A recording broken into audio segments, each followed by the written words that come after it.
नमस्कार, प्रणाम। कैसे हैं आप सभी लोग? आई होप आप सभी लोग मस्त होंगे, स्वस्थ होंगे। आज का जो विषय है हमारा, आप लोग सब टाइटल देख के समझ ही गए होंगे आज की हमारी चर्चा किस विषय पे होने वाली है, क्या हमारा विषय होने वाला है और किस विषय पे हमारी विशेष चर्चा रहेगी। तो सबसे पहले मैं श्रावण महीने की आप सबको बहुत बहुत बधाइयाँ देता हूँ, बहुत बहुत शुभकामनाएँ देता हूँ और भगवान शिव शंकर आपके सारे कष्टों को हरे। जिस प्रकार से आपने पहले की वीडियो में देख लिया था कि ज्योतिष का विशेष अर्थ क्या होता है, ज्योतिष का शाब्दिक अर्थ क्या होता है, आज उसी क्रम में ज्योतिष विषय पे हम कुछ चर्चाएं करेंगे, उसका रियल मतलब जानेंगे, ज्योतिष का उद्गम कहाँ से हुआ, किस प्रकार से, क्यों ज्योतिष की आवश्यकता हम जनमानस के लिए पड़ी, ऐसा ज्ञान क्या था कि जो ऋषि मुनियों ने हम तक उस ज्ञान को पहुँचाने की एक चेष्टा की। और इस विषय में हम कुछ सूक्ष्म रूप से जानकारी पैदा करेंगे, जानकारी इकट्ठा करेंगे और हम अपनी शोध करेंगे, आप तक हम इस ज्ञान को पहुंचाने का प्रयास करेंगे। तो आइए, आप सबका बहुत बहुत स्वागत है, बहुत बहुत आभार है आपके ही अपने चैनल द एस्ट्रो वार्ता में। तो मैं आपका एक बार फिर से बहुत बहुत स्वागत करता हूँ आपके ही अपने चैनल द एस्ट्रो वार्ता में। आप हमारे साथ द एस्ट्रो वार्ता में बने रहिए, अपने नॉलेज को इंक्रेज कीजिए, ज्योतिष रूपी ज्ञान को बढ़ाइए, ज्योतिष रूपी विज्ञान को बढ़ाइए। इस ज्ञान के, इस नॉलेज को लेने के लिए आप हमारे साथ इस चैनल के माध्यम से बने रहिए। तो ये हमारा नहीं, ये आपका चैनल है। तो जो कुछ भी आपको इस चैनल से संबंधित या ज्योतिष से संबंधित जो कुछ भी बातें होती हैं, आप कमेंट सेक्शन में कमेंट या मेरे को मेल कर सकते हैं। तो आइए आज जानते हैं उस ज्ञान को कि वो ऋषि मुनियों का ऐसी कौन सी रिसर्च थी, क्यों ऋषि मुनियों ने कौन सा, क्यों, कैसा यह ज्ञान, यह विज्ञान हम तक पहुँचाया। तो मैं एक भौतिक रूप में, एक लोक व्यवहार में एक बात कहूँगा, शायद इस बात को सभी जानते होंगे और मेरे हिसाब से या एक सामान्य दृष्टि से, एक चूँकि मैं भी एक भौतिक नागरिक हूँ, तो एक सामान्य दृष्टि से हम देख सकते हैं कि ये जो दुनिया है, ये जो समस्त लोक व्यवहार है, ये दो चीज़ों पे अप्लाई होता है। अब वो दो चीज़ें क्या है? पहला है धर्म और दूसरा है नियम। अब देखिए, धर्म और नियम ये दो एक सिक्के के दो पहलू हैं। अब नियम है जैसे, तो नियम मान्यवर हर हमेशा तोड़ने के लिए बनाए जाते हैं। अब वो नियम क्या है? नियम माने एक रूल। जैसे अभी कोरोना है तो सब लोग मास्क पहनेंगे, सैनिटाइजिंग करेंगे, और रोड ट्रैफिक का है तो उसका नियम होगा। विद्यालय हैं, कॉलेजेस हैं और कोई कंपनी है, ऑफिस है, संस्था है, समुदाय है, तो उनका एक अपना एक नियम होता है। तो मैंने आपको कहा कि नियम जो है वो तोड़ने के लिए बनाए जाते हैं। कैसे?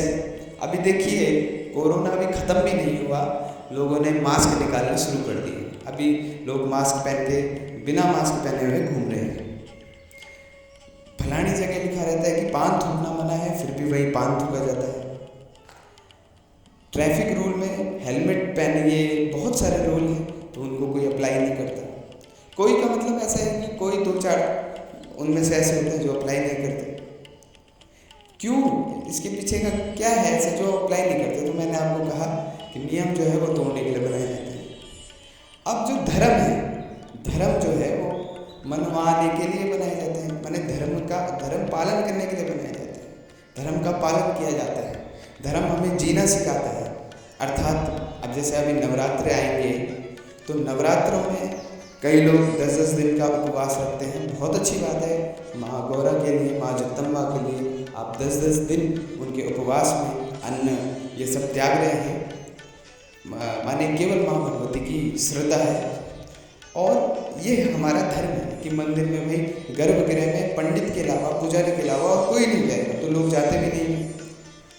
मंदिर में कोई चप्पल लेके नहीं जाएगा तो लोग जाते भी नहीं हैं। 10-10 फुट पहले चप्पल खोल देते हैं। स्वच्छ वस्त्र लेकर के जाएंगे तो लोग बहुत अच्छे, निर्मल और स्वच्छ वस्त्र लेकर के जाते हैं।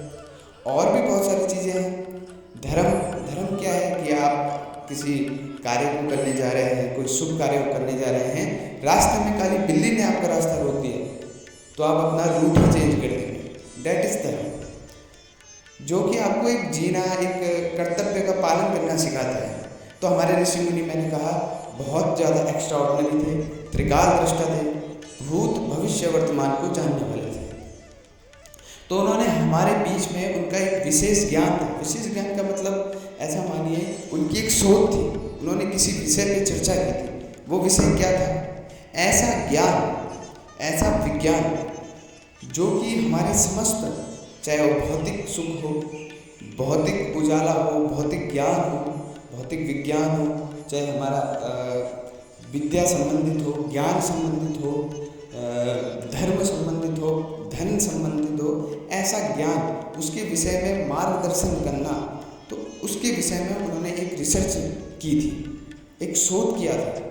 तो वो शोध क्या था? वो ही हमारा ज्योतिष विज्ञान, ज्योतिष रूपी विज्ञान था। अब अगर वो उस विशेष ज्ञान को, उस विज्ञान को डायरेक्टली हम हमारे और आप तक पहुँचाते, तो शायद ही उस ज्ञान का कोई भी पालन करता। तो उन्होंने उस ज्ञान को, उस विज्ञान को धर्म के साथ जोड़ा और हम तक पहुँचाया। तो आज इस ज्योतिष रूपी साइंस को पूरा देश अप्लाई कर रहा है, पूरा वर्ल्ड, यूनिवर्स अप्लाई कर रहा है, और करना भी चाहिए, क्योंकि ये हमारे ऋषि मुनियों का शोध है, ऋषि मुनियों का विज्ञान है, विशेष ज्ञान है। और हम लोग उस ज्ञान पे शोध करें, उस ज्ञान पे हम लोग चर्चाएं करें, तो ये हमारा और आपका बहुत बड़ा सौभाग्य है। तो अब ऋषि मुनियों को जो पता था कि त्रिकाल दृष्टा थे, भूत भविष्य वर्तमान देखने वाले, अब ये ज्ञान क्या था, रियल में ज्योतिष रूपी ज्ञान क्या था, तो मैं आपको ये बताऊंगा कि आप देखिए, वेद था, एक वेद पुरुष था, उसके अंग थे, विभिन्न अंग थे, और उन अंगों में जो नेत्र रूपी अंग था, नेत्र रूपी अंग था, उसको ज्योतिष की संज्ञा दी गई। अब आपको पता है कि नेत्र का काम क्या होता है? नेत्र माने आइज, माने चक्षु, इनका काम क्या होता है? इनका देखने का काम होता है। तो इसी प्रकार से ऋषि मुनियों ने ऐसे ज्ञान पे चर्चा की, ऐसे विज्ञान पे शोध किया, जो कि भूत भविष्य और वर्तमान रूपी विज्ञान को देख सके, समझा सके और समझ सके। तो उस ज्ञान को, भूत भविष्य वर्तमान को जानने वाले ज्ञान को ऋषि मुनियों ने हम तक और आप तक पहुंचाने का प्रयास किया, उस पे विशेष शोध की। तो सर्वप्रथम इस ज्योतिष को, माने ये जो ज्योतिष रूपी ज्ञान था, इसको, ये केवल ज्योतिष नाम से विख्यात था। फिर ज्योतिष के दो भाग किए गए, एक भाग को दे दिया फल कथन, माने फलित, और दूसरे को दे दिया गणित। तो इसको दो भागों में विभाजित किया गया, और उसके बाद इसके 3 स्कंधात्मकम ज्योतिष हुआ। 3 स्कंद माने इस ज्योतिष के 3 स्कंद हुए, एक हुआ होरा, एक हुआ सिद्धांत, और एक हुआ संहिता। तो 3 स्कंदात्मकम ज्योतिष शास्त्रम। तो आइए इस प्रकार के ज्योतिष रूपी ज्ञान को जानने के लिए, विज्ञान को समझने के लिए हमारे इस चैनल के माध्यम से बने रहिए। द एस्ट्रो वार्ता में आपका एक बार बहुत बहुत स्वागत है, और आगे की वीडियो में हम इस 3 स्कंदों के विषय में चर्चा करेंगे। एक बार फिर से आपका बहुत बहुत स्वागत, बहुत बहुत आभार हमारे साथ बने रहने के लिए। जय माता दी।